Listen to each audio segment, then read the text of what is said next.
Hey Zen fam. So yesterday I was watching a video from Yahtzee, he of Second Wind, formerly of Zero Punctuation. Enjoyed Yahtzee's work for many years. If you're watching, brother, I really dig what you do. Anyway, he was doing his usual sort of thing of discussing through various aspects of video games, a bit like what your boy does. And he actually decided to speak about certain games that have actually made him cry, or at least have, a different kind of emotional reaction to the usual sort of ha beat the game. Ones where you are affected on an emotional level that's, I wouldn't say negative, but is perhaps more somber and reflective. And he said, games that have made me cry, and he really dug down deep and he came up with some really wonderful examples. And then at the end of the video, he asked for people in the comment section to add their own game that, quote unquote, made them cry. And I decided I didn't want to put it in the comment section. I even said so in the comment section. I wanted to turn it into a video. So not only am I going to tell you about the game that made me cry and why it made me cry, but I would also love you to respond to me and tell me about your game, if indeed you have one, that made you go to a different place emotionally, that perhaps even did make you cry. So, sit back. This one might get a bit difficult for some people, so if you're a parent and you've had difficult experiences, then you might want to be careful how far you go through this video if you feel that I'm going to say something that may trigger you. That's your warning. I can't give too much more because I don't want to be a spoiler. I don't want to knock out the whole video. So I've done what I can. I apologise for anybody that I may offend. Right, so a number of years ago, when my Twitch channel was still in operation, I used to Twitch stream every Thursday, 9 till about 12, maybe 1 o'clock, just depending on how good the stream was going. And I did this for like about 6-7 years, and I really loved streaming. I still do whenever I get the chance to, but I don't have the same audience in, and my Twitch channel is fallow. It's still there, the account is still there, but I haven't streamed on Twitch in literally years, because the last couple of jobs I've had, including the one now, it just makes it impossible to do so. The other one I was getting up at quite early in the morning, so it meant going to bed much sooner. And this one, because my shifts are never the same from week to week, I can't have a schedule where I can actually dedicate time to a particular weekly stream to be consistent, because when you stream, you need that consistency. I mean, like my mate Dave the Grey Wolf, he's every single day, sometimes twice a day. Dude's a machine. If you're watching Dave, man, on you go, son. Anyway, so I used to stream on the weekly, and I remember some days what I would like to do is I would play a particular game from start to finish and do it in weekly chunks. One of these series of streams I did was I played the whole of The Walking Dead Season 2. And this was back in the days when you could actually set your Twitch to, once you'd finished the stream, to automatically dump the entire stream into YouTube as well.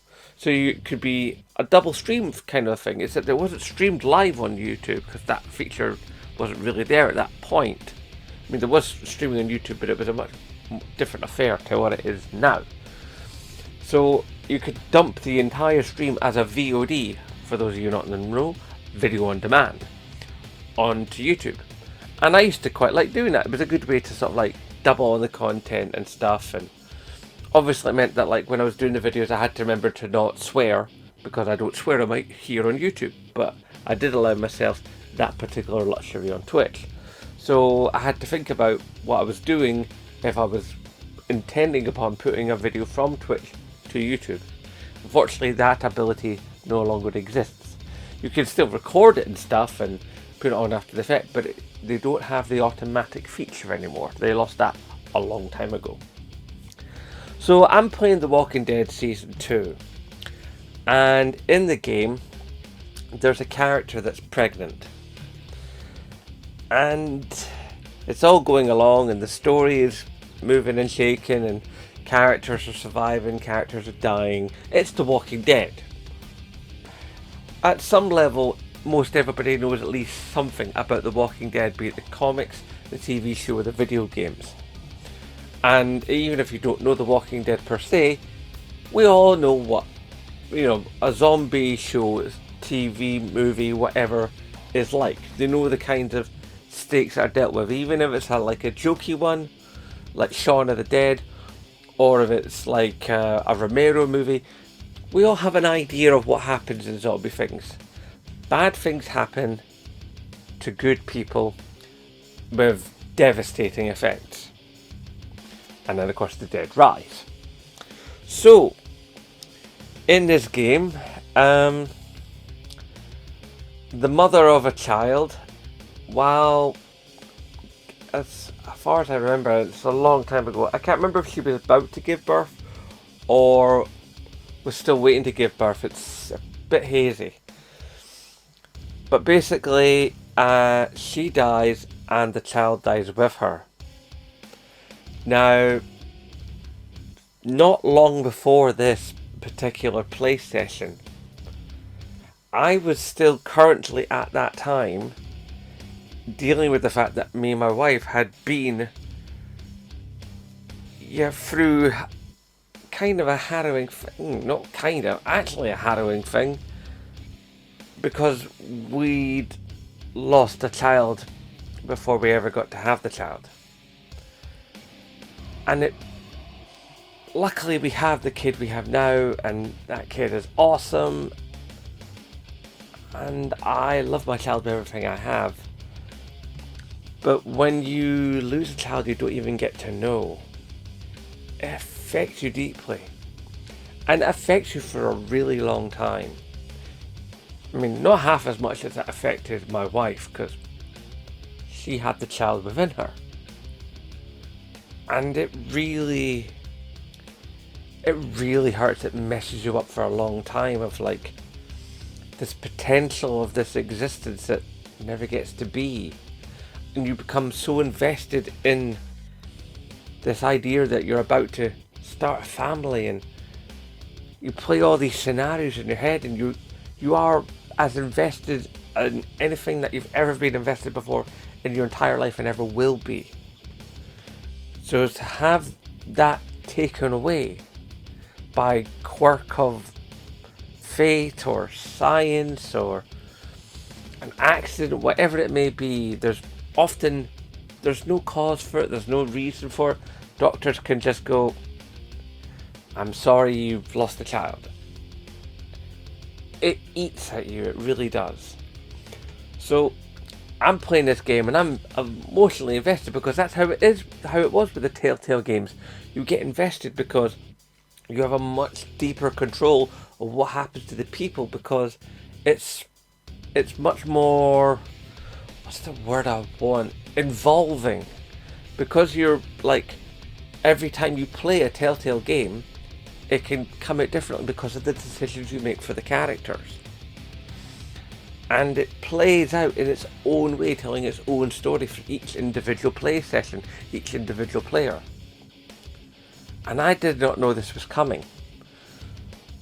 So when the pregnant mother and the child are both dead, and I'd just been through something like that, that broke me. And it broke me live on stream. And that was difficult to do. And don't ask me how or where my head was at, but I sat there with it on stream. And I'm not quite sure how I managed to get my head around it, but I still somehow continued to stream after some time of sitting there and sort of like trying to process what I'd just gone through again, but through a video game. And I don't remember if I directly outwardly cried, but in here was absolute turmoil. And I still continued with the rest of the game that night. Because I wanted to finish the episode, and it was quite near the end of the episode. But I was never so glad to finish the stream as I was that night. And I did continue the rest of the series. But it's a moment that has stayed with me. And yes, there have been other games that have hit me for different reasons emotionally, or I look at it for different reasons emotionally. And maybe someday I'll talk about those. But for that particular instance of that particular game, at that point in my life, as someone who was, building up to become a parent, and then to have that not happen anymore, it was, I don't wish to sound trite, but more than a difficult experience. And maybe some of you out there are parents. Maybe some of you have even been through it and you can understand.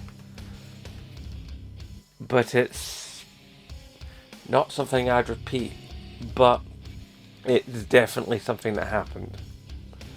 So Yahtzee, if you get to watch this, I hope you gain something from this experience and from this video and from what I've tried to communicate in the best manner I can possibly without hurting anybody along the way. And obviously, as I said at the beginning of the video, if you have a story to share, then please, I would love you to do a video response of your own and share it towards me, and maybe even share it towards Yahtzee as well. Whew.